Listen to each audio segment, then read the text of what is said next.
Muito boa noite, amigos associados do Sicredi Biraiaras. Espero que todos vocês estejam bem.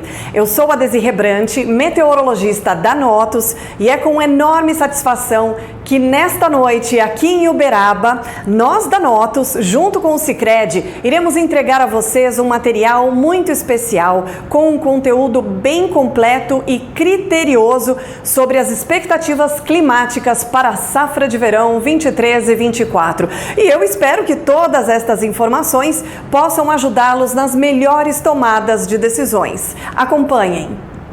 Agora, confiram a previsão climática para a safra de verão 23 e 24, em especial para a região de Uberaba, através dos nossos mapas e também do gráfico com a previsão mais detalhada de chuva e de temperatura para os próximos 180 dias. Mas antes da previsão, é preciso observarmos como estão as condições atuais, principalmente no que diz respeito à umidade presente no solo. O mês de junho fechou com a chuva acima da média no Rio Grande do Sul, São Paulo, Mato Grosso do Sul e ligeiramente abaixo da média no Triângulo Mineiro.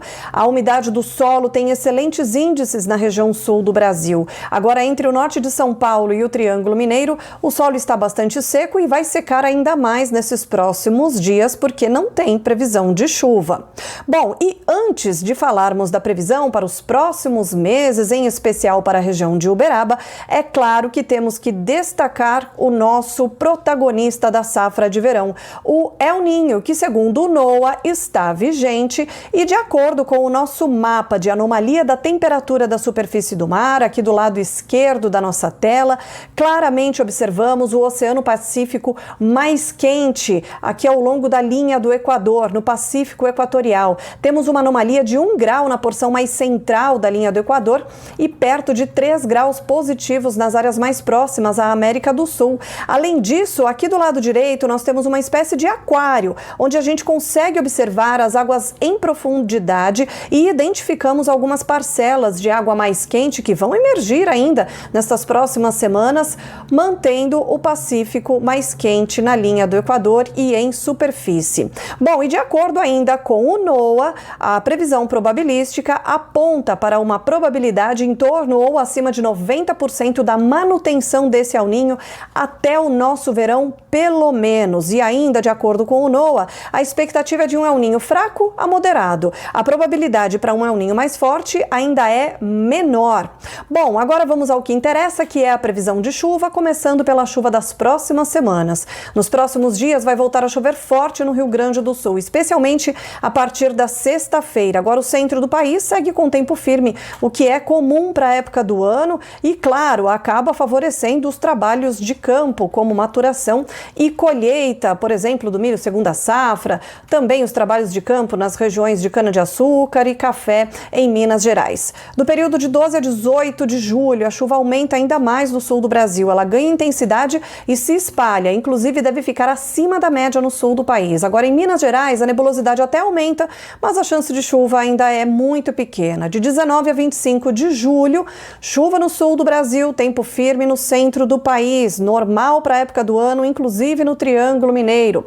Mais um pouco adiante, de 26 de julho até o dia 1º de agosto, chuva mais volumosa para a região sul, principalmente entre Rio Grande do Sul e Santa Catarina, e o tempo mais firme no centro do país, o que acaba, como no caso do estado mineiro, incluindo principalmente o centro e oeste, a região do Cerrado e a região do Triângulo. Bom, agora para os próximos meses, resumindo o mês de julho, vai chover bastante no sul do país, como a gente vê aqui no nosso mapa do lado esquerdo da tela, e no estado de Minas Gerais, só variação de nebulosidade para a região do Triângulo. Agora, em agosto, a gente já começa a sentir os efeitos do fenômeno El Niño. E de que forma? Deixando a chuva acima da média no sul do Brasil, também em São Paulo e Mato Grosso do Sul, e abaixo da média nas áreas mais ao norte do país. Para Minas Gerais, por enquanto, a expectativa é de chuva dentro da média, ou seja, dificilmente vai chover de forma mais expressiva. Pode até chover no Triângulo em agosto, mas serão episódios episódios bem fracos e localizados.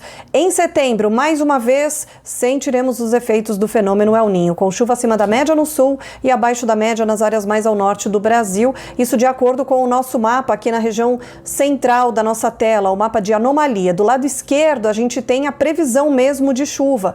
A chuva que poderá ser acumulada aí ao longo do mês de setembro. E a gente já vê um ganho nesse volume de chuva para o Triângulo Mineiro, algo até em torno de 100 milímetros em algumas localidades. E é bom reforçar, em algumas localidades. O El Niño, ele poderá trazer a chuva mais cedo neste ano, mas não vai ser de uma hora para outra, vai ser algo bem esporádico. E além disso, outro efeito do El Niño, fazer com que a chuva, na maioria das vezes, venha na forma de pancadas localizadas e com curta duração. A famosa chuva de manga, como vocês gostam de falar.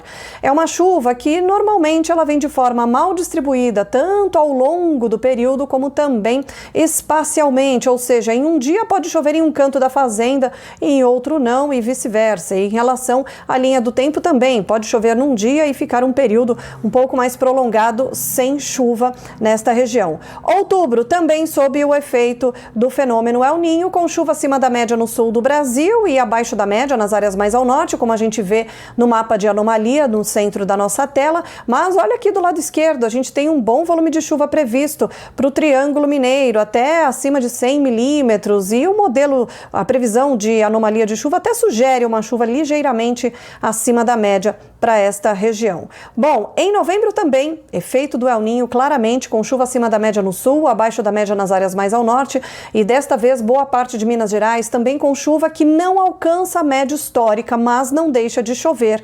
Olha aqui do lado esquerdo, para o Triângulo Mineiro, o volume pode chegar perto de 200 milímetros, mas eu reforço, por causa justamente do El Niño, essa chuva poderá acontecer muitas vezes na forma de pancadas rápidas e isoladas.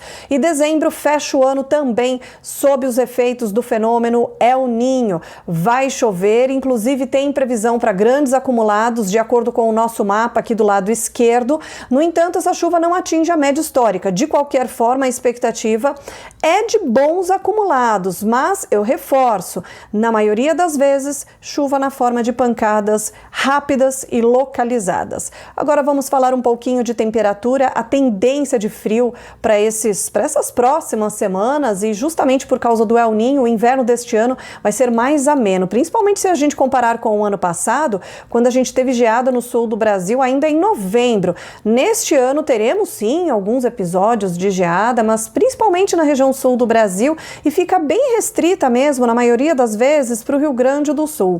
Dificilmente alguma onda de frio consegue alcançar o estado de Minas Gerais. Se esfria, é bem pouco e bem eventualmente. Além disso, já a partir do final de agosto, decorrer de setembro, ainda teremos ondas de frio, porém elas ficam cada vez mais restritas ao sul do Brasil e diminuindo também a sua intensidade. Isso é um sinal de que, para este ano, o risco de geadas tardias é baixíssimo. Bom, agora sim, uma tendência de chuva e temperatura de forma mais detalhada para a região de Uberaba, através do nosso gráfico para os próximos 180 dias. Começando pela chuva, representada pelas barrinhas em azul no nosso gráfico, onde a gente observa alguns episódios de chuva no mês de agosto, mas é lá para a segunda quinzena de setembro e decorrer de outubro que a chuva ganha um pouco mais de intensidade. Aí já teremos alguns episódios de chuva agrícola, e mais para o fim do ano é que a chuva fica mais encorpada e mais frequente quando a gente olha ali para a linha de 20 milímetros.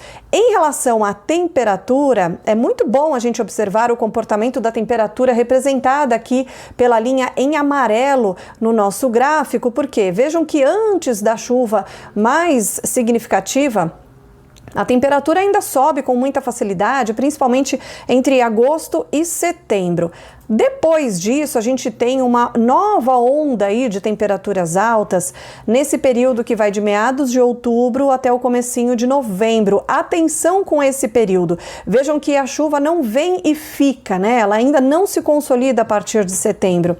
Teremos sim os primeiros episódios de chuva agrícola que vão ganhar intensidade no decorrer do mês de setembro, mas ainda não vai ser a consolidação da chuva. Atenção, porque teremos uma janela, tudo indica, né, que teremos teremos uma janela de tempo mais firme entre outubro e comecinho de novembro, e neste período a temperatura deve subir com bastante facilidade. Após isso, aí a gente já enxerga a frequência maior de chuva, um volume também mais expressivo, ou seja, uma chuva mais encorpada a partir do mês de novembro, tanto que a temperatura máxima já não vai subir muito. Vai fazer calor, o sol aparece, a temperatura consegue subir, mas nem tanto, porque durante as tardes as nuvens vão se formar e vai chover. Isso deve, pelo jeito, acontecer com mais frequência a partir do início do mês de novembro, como está sugerindo tanto o nosso mapa de chuva, o nosso gráfico de chuva, quanto o nosso gráfico de temperatura máxima. Bom, para fechar a nossa história, primeiro falando da chuva, a safra deve ter o seu início sob uma condição mais úmida, já que os modelos estão apontando para um inverno não tão seco, ou seja, o El Niño pode trazer mais cedo a chuva neste ano. Claro, não vai ser de uma hora para outra que vai chover bastante, mas já teremos alguns episódios de chuva, inclusive no mês de agosto. E aí a gente só vê a consolidação da famosa chuva agrícola para a região de Uberaba, especialmente a partir do mês de novembro. Entre setembro e outubro tem chuva agrícola, mas a gente tem aquela janela no finalzinho do mês de outubro. Muita atenção. Bom, 2024 ainda vai começar com bons volumes, mas a chuva será mais espaçada por causa do El Niño. E também com risco de terminar precocemente. Atenção, porque este poderá ser mais um efeito do fenômeno El Niño. Se por um lado ele traz a chuva mais cedo, por outro ele pode cortar a chuva mais cedo também. Além, é claro, do efeito que eu estou reforçando com vocês, de trazer a chuva na maioria das vezes na forma de pancadas localizadas e com curta duração. Agora, em relação à temperatura, o inverno vai ser bem mais ameno, as ondas de frio serão mais espaçadas neste ano e o alcance delas, na maioria das vezes, não deverá ser muito amplo e por isso dificilmente vão alcançar o estado de Minas Gerais. Além disso, devido à atuação do El Niño, é esperado um inverno até mais curto, ou seja, com baixíssimo risco para geadas tardias. E certamente o próximo verão vai ser mais quente, principalmente em relação ao ano passado, e inclusive, eventualmente, com risco para ondas de calor. Espero que vocês tenham gostado do conteúdo e que a próxima safra de verão seja de prosperidade. E não se esqueçam, juntos podemos construir um agro cada vez mais forte. Até a próxima!